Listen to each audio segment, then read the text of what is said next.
The Fresnel Zone Interactive Calculator helps engineers determine critical clearance requirements for radio frequency transmission paths. Let's walk through the calculator inputs. First, you'll see a drop-down menu for Select Calculation Mode with 6 options. Calculate Fresnel Zone Radius.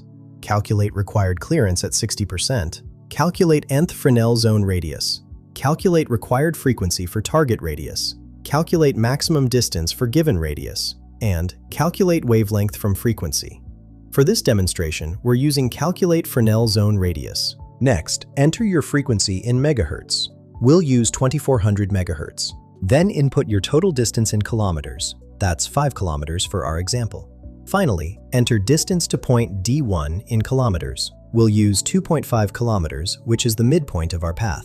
After clicking Calculate, here are your results. The wavelength is 0.124914 meters. Distance D2 is automatically calculated at 2.5 kilometers, confirming our midpoint. The Fresnel radius is 12.496 meters. This is the critical radius at your specified point.